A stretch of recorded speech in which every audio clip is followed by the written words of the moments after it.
I'll just email you the links to the recordings when I upload them. Yeah, so today we're going to talk about preparing and giving a Dharma talk, whatever that means to you. And there are a lot of different styles, and we'll talk about all the different styles and different ways that people do that. And then we'll eventually transition to starting on the business of teaching the Dharma, as far as how to plan your Dharma groups, how to charge, all the different details that you might want to look at as you move forward. And the reason we're doing that now is because Adam's going to talk about marketing next week, and so this might not be applicable to some of you, right? But who knows? Maybe this information will come in handy soon. All right, so giving a Dharma talk. Some people, a lot of people have different styles in how they give Dharma talk. Some people are more instructional.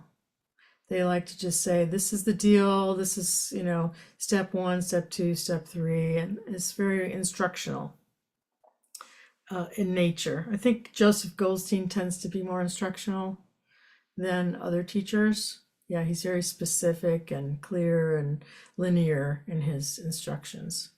Whereas other people tend to be more conversational, where they're telling stories and to make their points. They're painting pictures, beautiful pictures. They're other people are trying to create an experience where they with these pictures and stories. I would say that Jack Kornfield is more of a storyteller, and he likes to paint a lot of pictures through all of his stories of different people and different scenarios. I tend to be a little of both. I like to give some instruction and also create an experience for people so that they can relate. So my number one intention, and when I give a talk, is before I start a talk, I decide what is my theme, what 1 or 2 or 3 main points do I want people to get from my talk. Yeah. So we'll talk a little bit more about this. Let me see. Designing a talk. Here we go. All right, let me share it here. So these are just some things I came up with. We can always add more stuff, right? That's, I have on here to know that there is no such thing as a perfect Dharma talk. So many people spend, like this one fellow that used to help me lead my group. He said, I said, can you lead the group this coming week? I have to, something came up in my life. He said, no, I need at least 12 hours to prepare for a Dharma talk.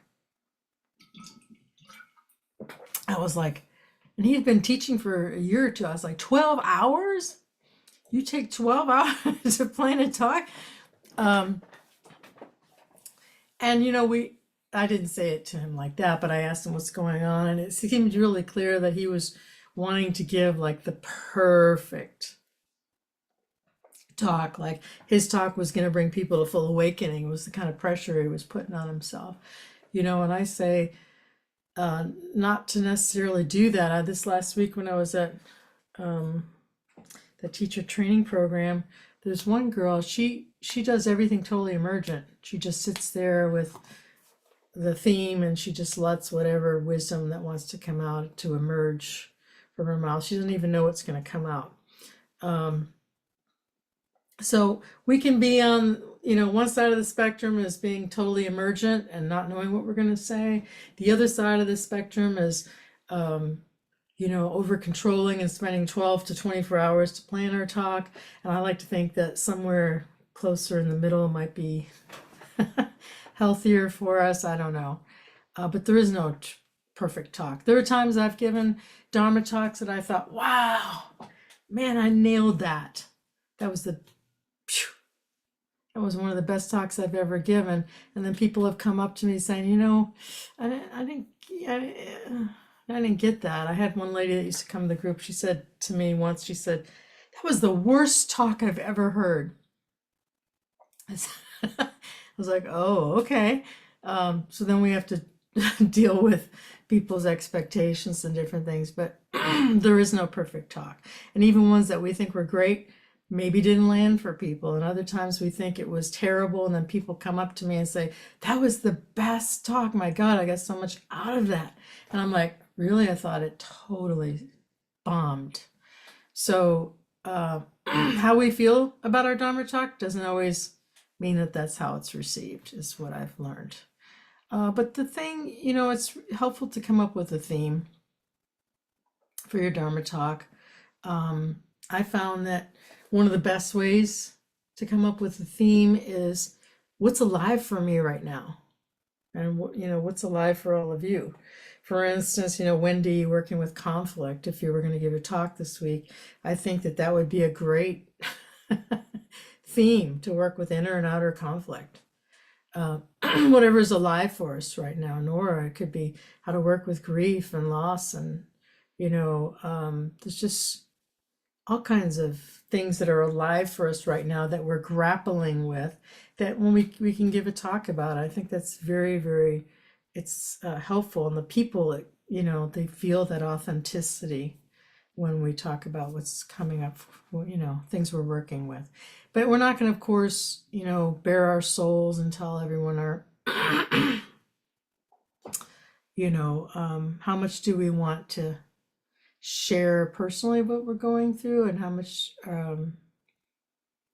that's something I don't have on here, but I think it's really important to share enough of, some people don't want to share anything personally. Other people want to share.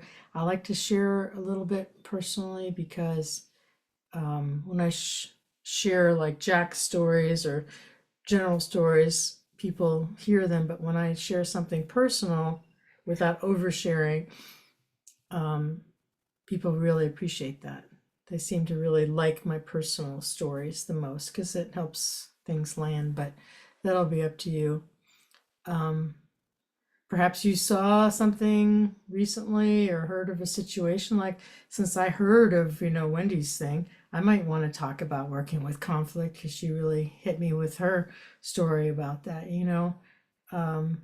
So you might notice patterns coming up in the world and politics and your families, things like that.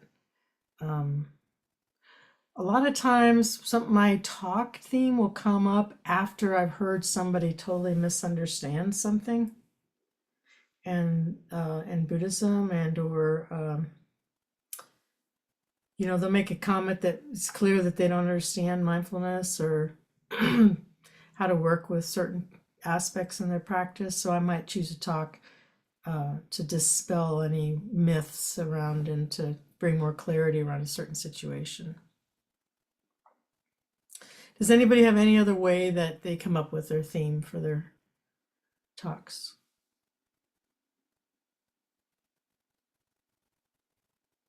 Yes, Wendy. I've kind of been in a pattern recently of studying what I'm studying. So whether it be for here or something else. And so that then as I'm going through that process, it may even spark my own memories of my own experience. Sometimes I'll jot a little note down, but I kind of just like let the natural progression go through, knowing I've got my practice and my study, and then take a theme from that. And then it's like I have those examples already, do just because they're fresh. Nice. Yeah, I saw Steve kind of raise his hand on that. There was one time when I first started teaching, I went through all the lists and I gave a talk. Four Noble Truths. I gave talks on the Four Foundations of Mindfulness. Gave a bunch of talks on those. How to work with pain, how to work with the bodily sensations, how to work with the breath, the breath and mindfulness of the breath. I went through all the different 32 body parts, blah, blah, blah. And then I moved on to after, the five hindrances and the five aggregates and the Four Noble Truths. And so it can be very helpful to solidify these teachings by giving talks on them. Yeah. Yes, Suzanne. One of the programs I've created at Patch is tied to seasons. It's a day-long insight practice tied to winter, spring, summer, and fall. And so I actually will use a lot of nature-based metaphors that are mindful based on whatever the season happens to be. So whether if it's a winter issue and learning how to be able to turn within and the concept of cocooning, whether or not it's spring and starting fresh. And often I'll use that thematically for the Dharma talk and then also the rest of whatever that day's retreat experience is going to be based on.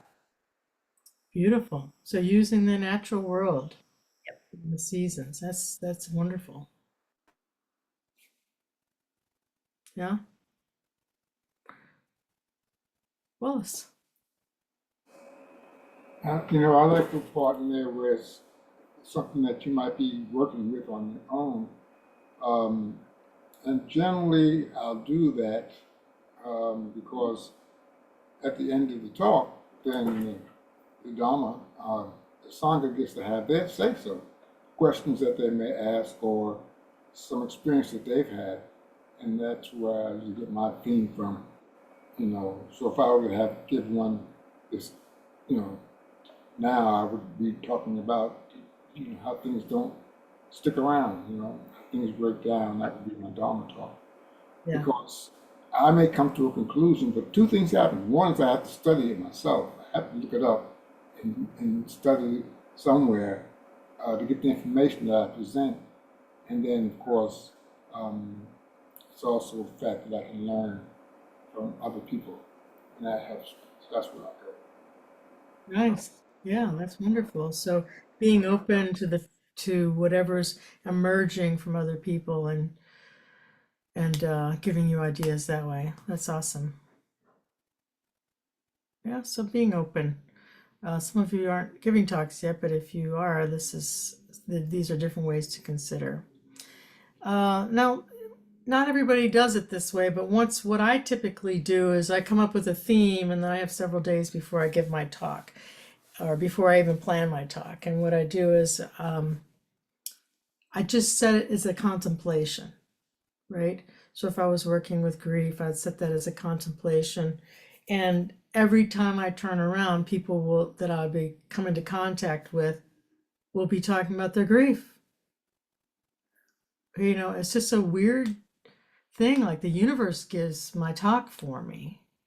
Does that make any sense? And I hate to use the word universe, it sounds so woo-woo-ish, but if there's some kind of weird system feedback that when I cue into a certain theme, I hear stories and get tidbits from people in my life during that week that are like, oh wow, do you mind if I use your example in my talk this week? I mean, so I get their permission to be able to share or not. They may not feel comfortable with that, but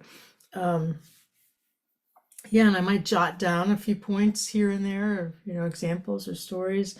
I'll sit and during meditation, I might say, okay, I'm going to talk about whatever the theme is this week and just start to meditate, and then insights or different things might pop up as during my meditation often or during the day. I'll be driving or something and then a new flash and, ooh, okay, that's great insight there, great information. So I kind of let the main points evolve and arise out of nowhere. And then, I put some bullet points down. You might want to get supporting materials. Like I like to see what the Buddha said about these things or what Judeo-Christian wisdom teachings are, or Sufi, or whatever other wisdom teachings are saying about this. Creating your outline. You might search the internet. Some people like to listen to a lot of different talks from other teachers, just get ideas. I don't do that, but I used to when I first started, just to hear what other people were saying. You might have books that you might want to pull quotes or different things out of. really nice to have a quote book. I don't have a quote book, but some people have files with a bunch of quotes, and other people have a poem book. I have a poem book. And in fact, I was suggesting that maybe we create a poem thing on our Google spreadsheet, or create another page of resources and put, people can add poems there. I think that would be really helpful. But anyhow, so that you can pull out appropriate, some people have joke books and tell jokes. My jokes are getting a little old. I need to get some new ones. Yeah, so just pulling all this stuff together. Supporting materials. Yeah. So like I said here, everybody has different styles. Some people, I worked with Gina Sharp for a few years as a mentor, and she taught New York. She was the leader of New York Insight, and she said, I used to plan these talks and blah, blah, blah, blah, blah. And she said, and I just basically walk in New York Insight now, and I sit there and say, okay, what questions do you have? And then in answering the questions, I give my Dharma talk. She said, I'm not planning any more talks. I'm just gonna, I was like, oh, okay. So we do that about 3 times a year. I think Wallace led the last one, where the Dharma sharing night, or Dharma, where people can ask questions. People can ask questions, but I don't usually do a whole talk just based on questions. Yeah. I tend to tell them what I'm going to tell them. Okay, I'm going to talk about, working with whatever tonight. And you might want to start out with an intriguing question, or a story or a poem or something that kind of gets their attention. It's helpful to get their attention at the beginning. Now I'm going to tell you, this is what the Buddha did. Okay, the Buddha, in all of his talks, he diagnosed the problem. He stated and diagnosed the problem. Like the Four Noble Truths. People are suffering. There is suffering. And there's suffering because they're craving and they're wanting and they're not wanting, blah, blah, blah. So you state that, and you really go into the diagnosis of the problem. This is one way you can do it. I like to bring in all these different things, statistics, scientific studies.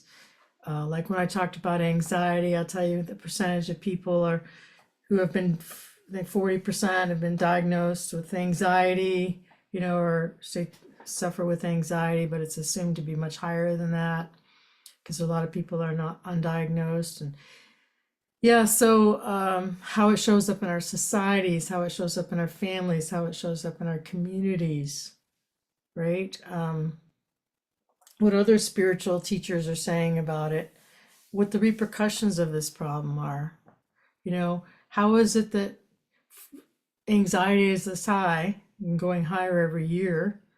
And how is it showing up in our world? How is it affecting our kids, the next generation? You might want to do a guided process of people exploring this, if they have anxiety in the body, what it feels like, or contemplation, or, an inquiry process. This is a really good thing to do with the diagnosis. If you follow my way, you don't have to do it this way, right? This is just a suggestion. And then you provide the solution. First the problem, now the solution, right? And I always bring the Buddhist teachings and what the Buddha said to do. What gets in the way of that and what helps with the solution. You might also guide them through another process of practicing with soothing anxiety, or, whatever. That any resources that you can find on this, and inspirational stories or poems or things here. At the end, tell them what you told them.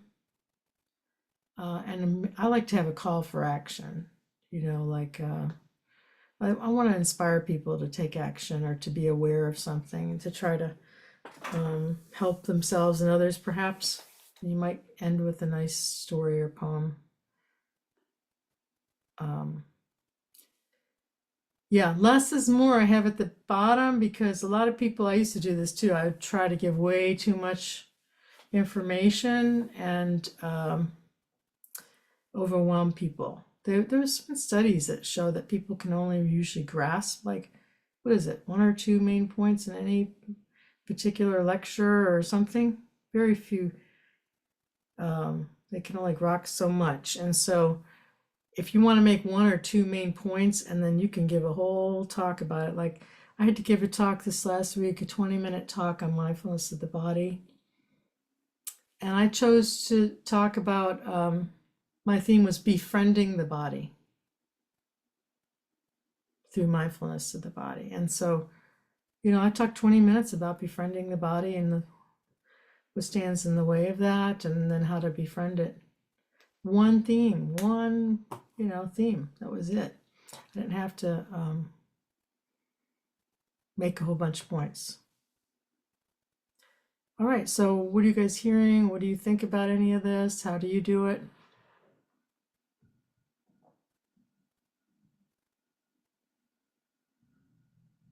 Yes, Candace.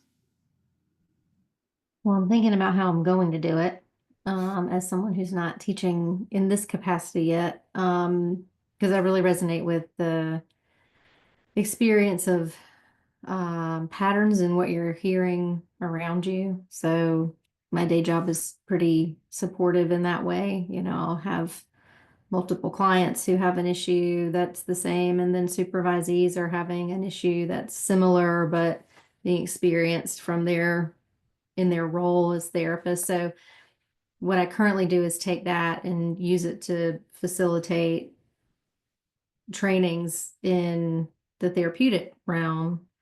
But I'm feeling kind of hamstrung by that being the only lens I can bring. So I feel like the same content could be really rich when approached through the Dharma.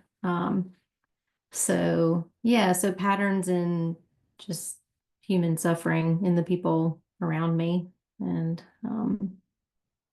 being able to think about it beyond just my sort of mental health training, I think is kind of inspiring to think about. Nice. And that's a great thing to be able to bring too. One of the many lenses you can bring to the Dharma. That's great. Yes, Suzanne.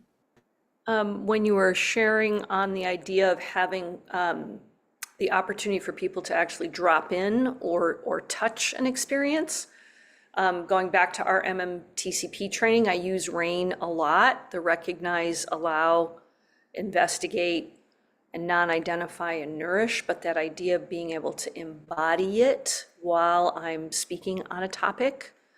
And I've found that to be actually kind of a bookend. I'll often start with that practice for the experience of whatever is the difficulty, and then I'll close with that, but with the idea of the second drop-in being focused on nourishment, so that part of the solution becomes that second opportunity to touch it, but now feel an opportunity for nourishment.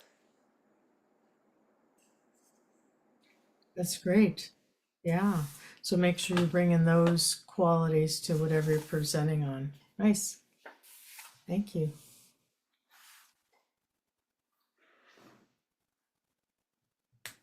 Anyone else have any other ideas?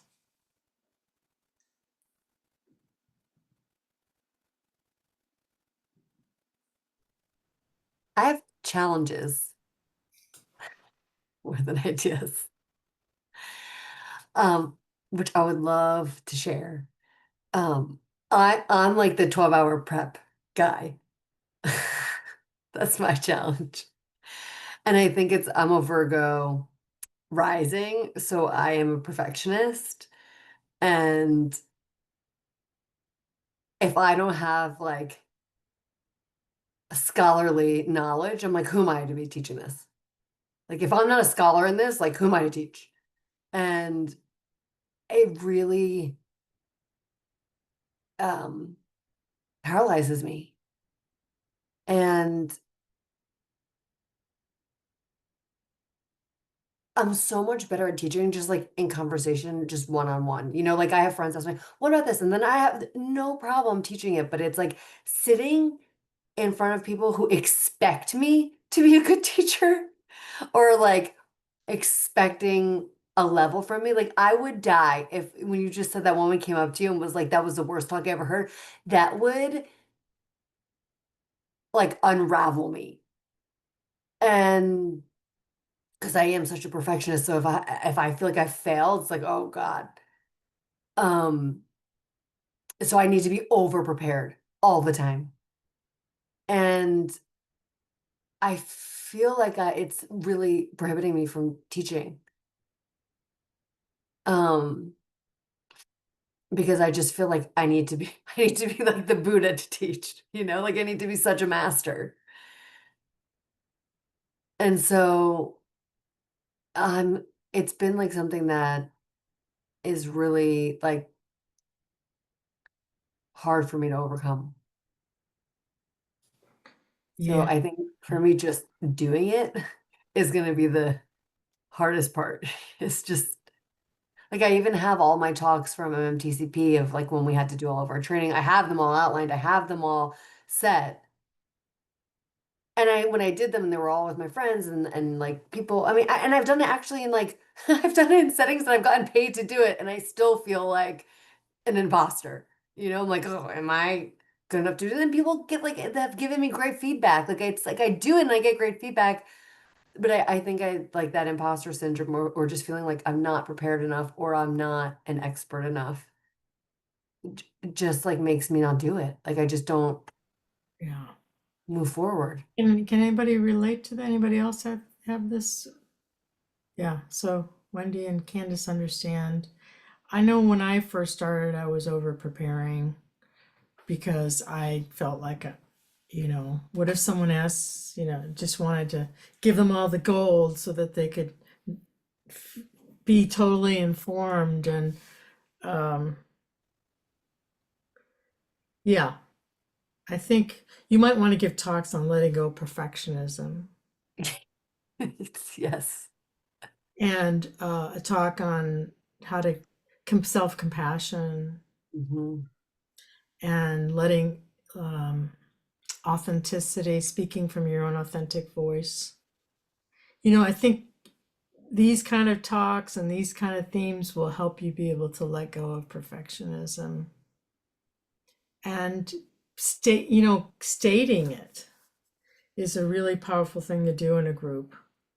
Like I have really struggled with perfectionism and the desire to be perfect and not being, good enough. Anybody here ever struggle with that? And then you'll see all the hands, and then it'll totally deactivate that stress, and then you're gonna probably over prepare, but then you're not gonna be able to give all of that Hmm. gold. So you're gonna still have to choose what gold to give. You know Hmm. what I mean? Hmm. But I think for someone that has that kind of perfectionism fear, the emergent kind of thing might be better for you. Mm. That's so scary to me. I know, right? Isn't that scary? And Like when you were saying that, I was like, oh my God, I mean, I actually am fine with it one-on-one, but if I'm in a teacher's seat, I feel like I would be just like a deer in headlights. yeah, so you might see the group as one individual. Mm. You know what I mean?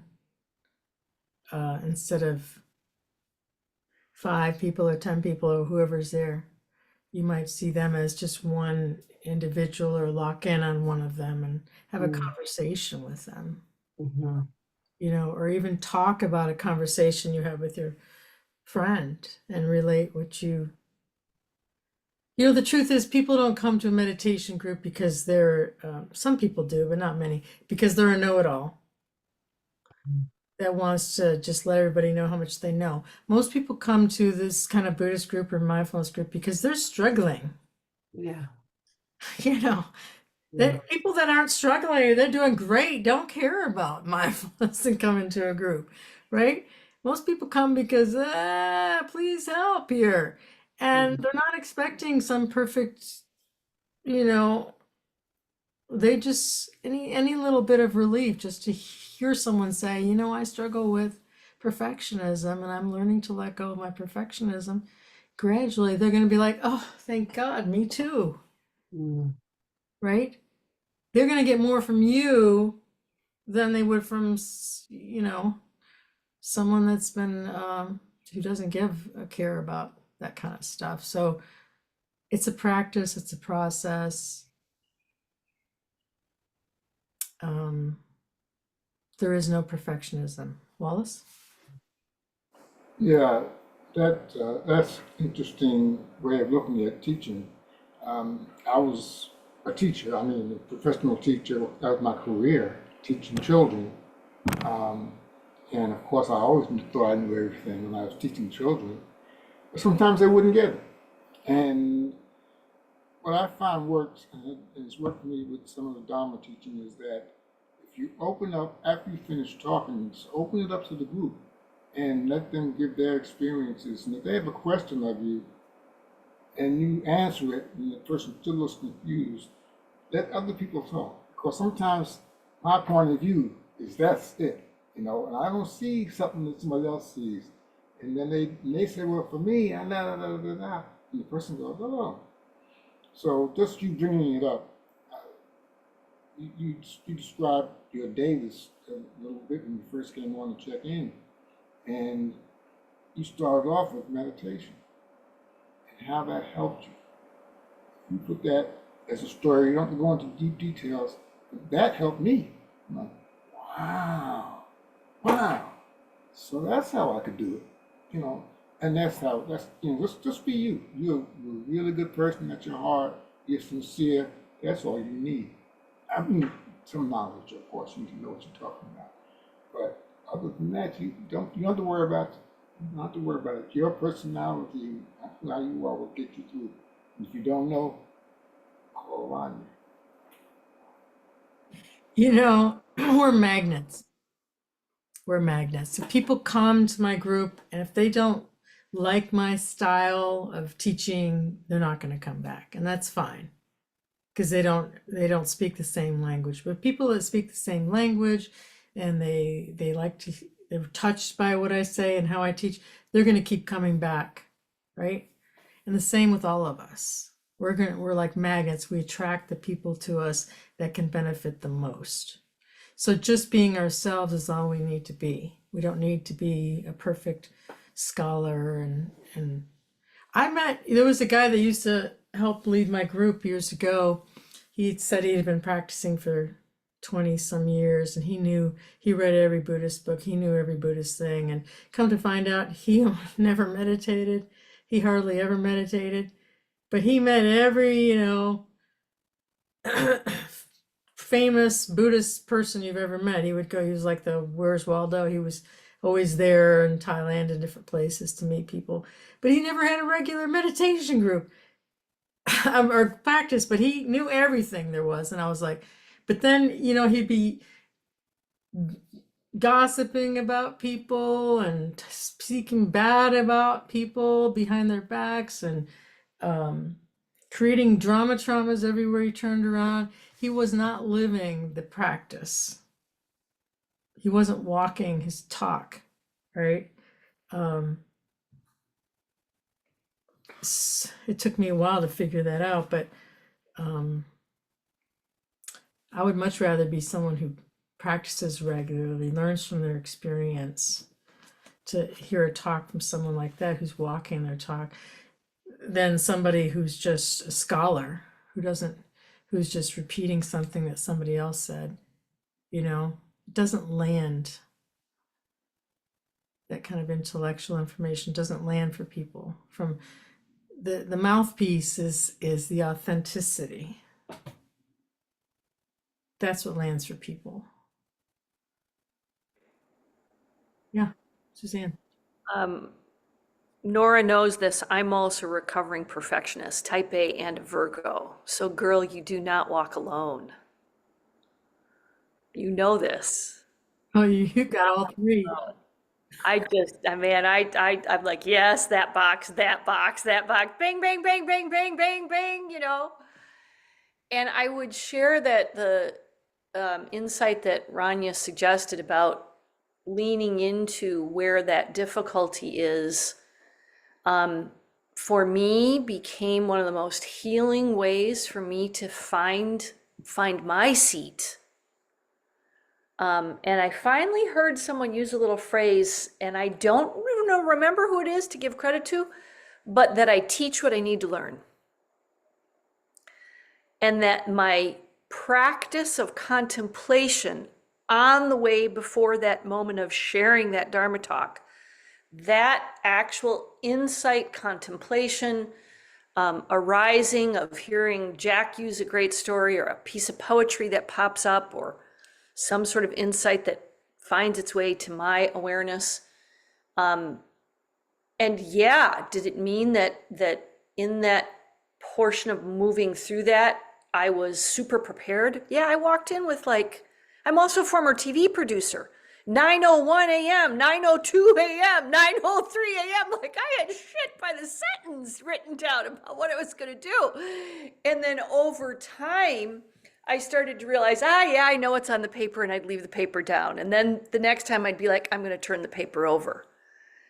And then I started to get to the awareness of, okay, I just need my poems, and I'm going to trust what it is because I'm going to let what needs to come through. It's not about me. It's me trusting what it is that I've practiced and that I can share and be of good service. And when I shift my heart about I'm there to be of good service for my intention and my aspiration, somehow all that tightness about perfectionism seems to drop its head or fall down or walk out the door, and my brave heart, my courageous heart is what shows up, and then I trust. It's a big act of trust and surrender too. Yeah, and Nora, you got this, girl. And besides that, you got a place to teach, my place. that's awesome. And you know, the Dharma does all the talking. All we have to do is connect to the truth and to wisdom and to our hearts, and then let all that flow through. It's easy for me to say, I've been doing this, for quite a while, but I wish someone had told me that when I started. Just speak from your heart, let your heart plan your talk. And add whatever you need to support that. Yeah, and there is no perfect talk. There just isn't. And people who try to give perfect talks, they sound so dry and intellectual and pompous or whatever. I don't know what, or trying too hard. Yeah, been there, done that. Okay. And it's a process. Your style may change. One thing I've learned is when I first started giving Dharma talks, I was trying to give Dharma talks the way my teachers gave, and they all talked like this, and they had their hands in their stomach, or and that was so uncomfortable. I was trying to be this spiritual teacher, and I was shaking inside and sweating on the surface. My whole body was one contracted mess, and I finally was like, screw this. I have to be myself, 100% Rania. Rania doesn't talk like this, Rania uses occasional curse words and is dramatic and intense and emotional, So authenticity is the most important thing. Really, really is. Okay. Yeah, and it's a process. We're going to get nervous. That old Jerry Seinfeld quote, he says, the number one fear of all human beings is public speaking. The number two fear is death. That means if you go to a funeral, you're better off in the casket than you are the one giving the eulogy. So it's just human nature to be afraid of being in front of people and putting yourself out there. Yeah. Anyhow, I overused that joke. You might hear it again. All right, we'll have a few minutes left here to talk about the business of running a Dharma group. If we're going to do a couple weeks on this or a couple months, right? In case you want to start your group soon, or you already have it, or you may not ever want to have, you might already be plugging into another group and might not want to ever start a separate group, but here we go, just in case you are. There's a lot to having a meditation group or a business. One lady in my last group, she said, I don't want to take money. I don't want it to be a business. And I'm like, if you don't bring in some money, you can't pay for the rent and you can't pay the bills. There has to be a certain amount. But if people don't know about your teachings, they're not going to come. So there's a business of marketing and there's a lot to running a group. The first thing you have to decide is, what are your offerings, right? What meditation styles are you going to do? It's just going to all be mindfulness meditation, guided meditation. They're going to do Vipassana, all the different Buddhist type meditations. I'm going to be giving you the scripts of which ones you want to pick, what styles you like, how you provide your meditations. You're going to do them only in person when people come to your groups. You're going to record them and give them links to recorded meditations. There's a lot of things having to decide for your guided meditations. The Buddhist teachings, which ones do you like to focus on? Do you want to do the traditional Theravada teachings that I'm going to be providing you, or are you going to be more contemporary, Mahayana teachings? And there's a lot of contemporary Zen teachings. You can get a lot of quotes and stories from Buddhist teachers today, right? I've had someone send me an email asking me to write a paragraph or two or a couple pages on a theme that they want to include in their book. And they want to include me in their book. I'm like, okay, cool. Decide what Buddhist teachings you want to pull forward, which ones you tend to focus on. You might have a combo. Your group format. Is it going to be in person, online, hybrid? You're going to do regular Sangha sessions? If so, how is your format going to be? I usually start with guided meditation for half an hour, and then a talk for half an hour, and then sharing and discussion, question and answer for the last half an hour, right? Some people do 20-20-20. They do 20 minutes talk, 20-minute guided meditation, 20-minute sharing discussion. You get to decide all this stuff. Some people don't have a Q&A and discussion period. They walk in, they meditate, they hear a talk, or they hear a talk, then they meditate, and then they leave, never talk to anybody. Do you want it to be interactive and social and people being able to get to know each other? We have tea beforehand. People can come early, 10-15 minutes early, and have tea together. We have a 5-10 minute break in between the meditation and the talk, so they can drink tea together. It depends on what you want. What's your intention for the group? I'm very intentional about building community. I think people should have that support of community. I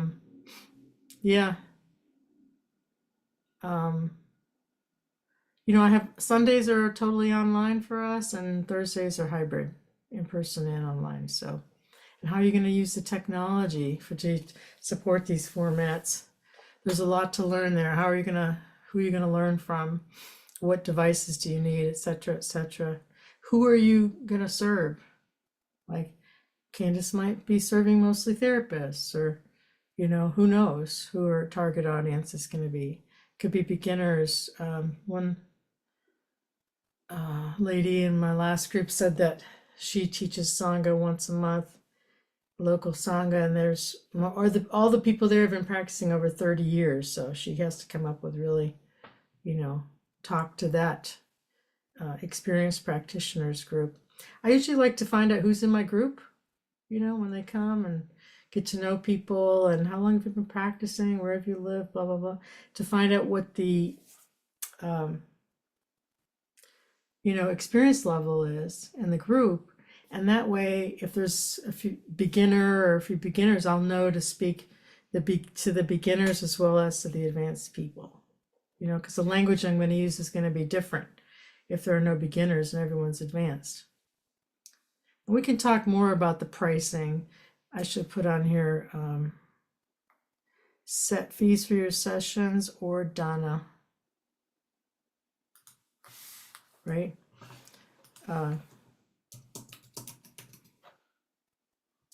Dana is the generosity. How much are you going to charge? Are you going to charge? Is it going to be all dana? How do you ask for dana? This is a big deal, giving a dana talk. In fact, we might want to put that on I might put that somewhere on the resources. I think that would be important, a dana talk. You got to pay those bills. They keep coming, whether you want to be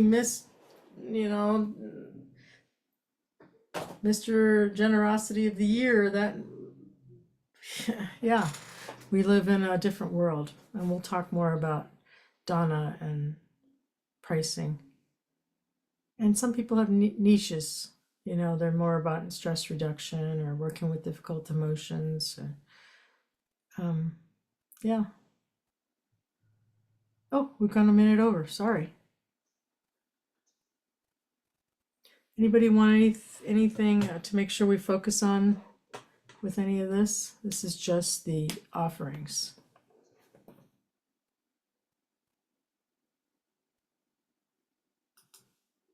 We can talk more about it next time if you like.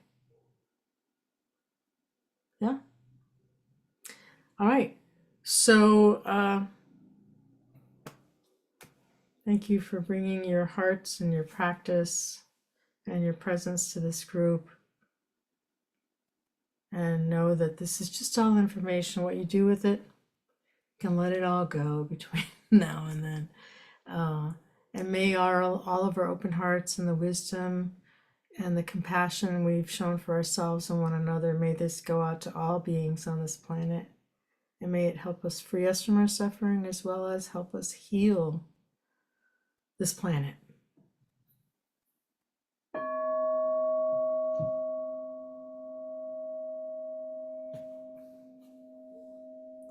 All right. Oh, how do you do that? If you do something, you have to show me.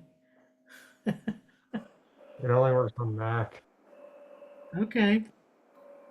All right, good seeing everybody. Until next time, for real. See you all.